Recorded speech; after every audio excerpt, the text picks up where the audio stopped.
Rich Lieberman here. It's live on a Wednesday. The Bay Area Media Pulse is for your viewing pleasure on YouTube. If you're watching live, fantastic. Welcome aboard. If you're watching later on, we also welcome you aboard. We are here almost every day giving you opinion and insight and information, just like right now. A former Bay Area sports anchor from Channel 2, KTVU, and Comcast Sports, guy by the name of Scott Reiss, is coming back. He will be the new sports anchor at KRON Television. And look, without being sarcastic, Scott Reiss is fine. He's not somebody who's going to, excite the senses. He's very, very staid, very bland in my book, which, given KRON's style, should be okay. I'm not saying you have to act like a crazy man and jump up and down and offer artificial excitement, but I would like to see a little bit more flavor, a little bit more, shall we say, personality, a little bit more vigor, but that's for you guys to decide either way. This guy is he capable? Of course. About 7 years ago, Reiss was let go by KTVU in a budget move. They cut him, and he went back to the Midwest. He worked at KTVU, as I mentioned, did some cable work at NBC here in the Bay Area. He also has done some play-by-play duties for radio, Stanford football, and such. So, look, for KRON, this is probably a little bit of a big deal, and at least gives them some stability in an area in which they view as important. So Scott Reiss back on the airwaves. He should begin broadcasting, anchoring in a couple of weeks at KRON-TV. The ratings are out. They were released on Tuesday, and it's not good news for KNBR, and very much bad news. In addition, 95.7 The Game on FM, also not very good news.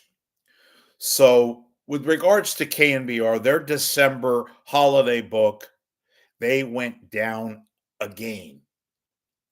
Now, mind you, most holiday books, they call it the holiday rating for December. It's not that important. Stations don't view it as important because a lot of people are embedded in the holiday, as the name of the book implies. But there's one little factor that negates that factoid, and that's football. And KNBR is the flagship station, of course, for the San Francisco 49ers, who in December, early on, were still viable for making the NFL playoffs. But forget about that for a moment. Football is king of the hill. And it is why the 49ers are on KNBR. It is why KNBR utilizes the little resources that it has to talk NFL, most specifically the 49ers. So here you are, December of last year, and KNBR went down. In addition, their morning show, the morning drive show, went from last place 15th to 18th in the market. 18th in the market. Folks, you get what you pay for. And obviously, KNBR doesn't have any money, just like Cumulus doesn't have any money. So they've put on these breadcrumbs, as I call them, Uber drivers, frat boys, They're all making no money. They're all working there under less than extraordinary circumstances.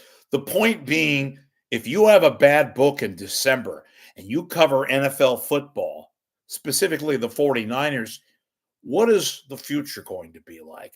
As I have said time and time again, awful. Because baseball does not draw any of the core advertisers anymore, which is one of the reasons why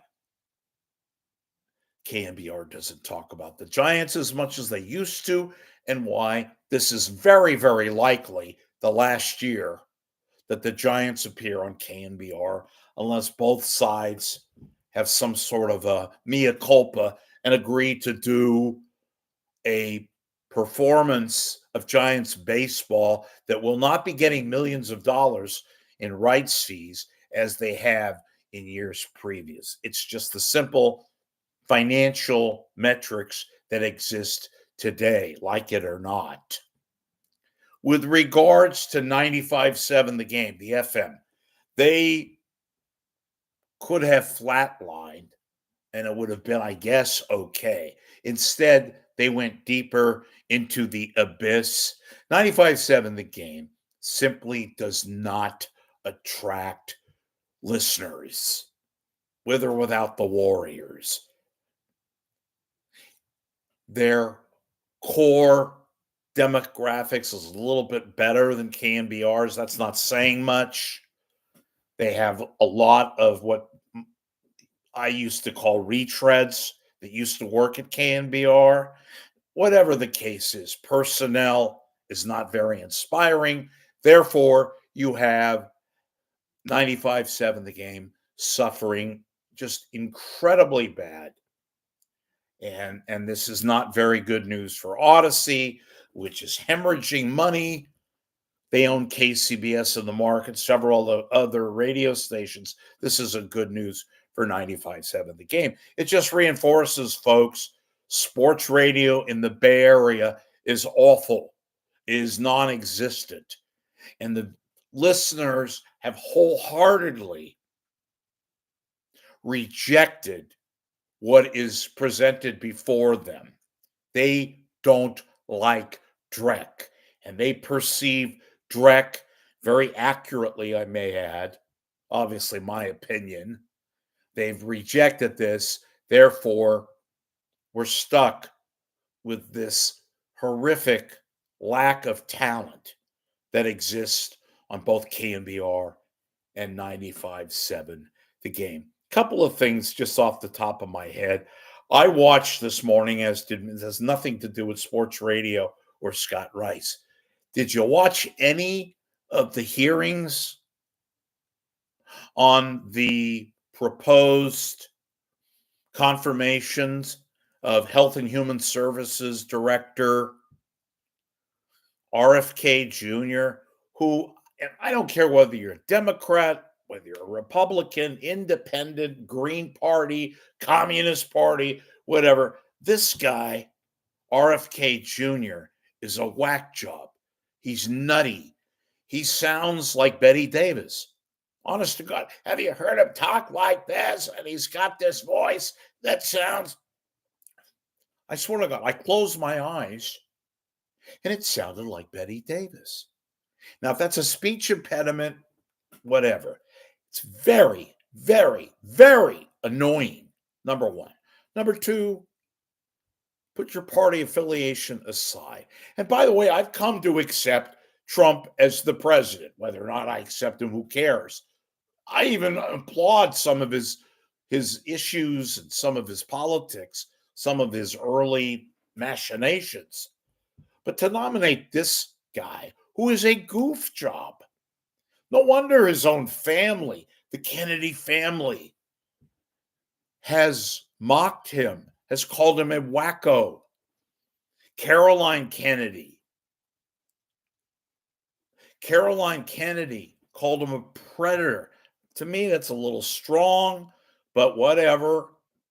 The Kennedy family to completely just blister this guy, RFK Jr. Look, anyway, hearings this morning were very interesting, times incredibly full of rancor. And it wasn't just on party lines, there was a lot of Republican um senators who weren't as thrilled as you might expect, were not as gleeful in questioning this RFK Jr. I was going to just say, could have come up with a better choice, President Trump, than this guy. And by the way, in the back of the hearing room, well, behind him, Cheryl Hines, the actress who married this RFK Jr., and she, of course, all of you know her. She's an actress, most notably on the Larry David show, Curb Your Enthusiasm, played Larry's, not Larry's, Larry's friend's wife, and has referred to a lot of people saying, "Oh, she only married this guy because he's a Kennedy." Whatever the case, folks, this guy is a whack job, and look him up. Read some of what he said. Read some of his feelings about various subject matters with regards to not just vaccines, but a whole lot of things. And I got to tell you, this guy's going to get confirmed more than likely. But this guy, just unbelievable, absolutely unbelievable that this guy, as the couple of senators said, got 330 million people in this country, and this is the best we could do to put this guy up as head of Health and Human Services. Anyway, I'm Rich Lieberman. We're here almost every day. I will try to make it back later in the day with some other news, but that should do it for now. Please, if you can, subscribe to my channel, number one. Number two, if you make a donation of any amount is appreciated and supportive. That's what enables me to do what I do and give you information and hopefully entertainment and occasionally some scoops so that you can see what is taking place and get the real deal, not the BS that you're going to get in most cases. Thanks for watching. We'll see you later.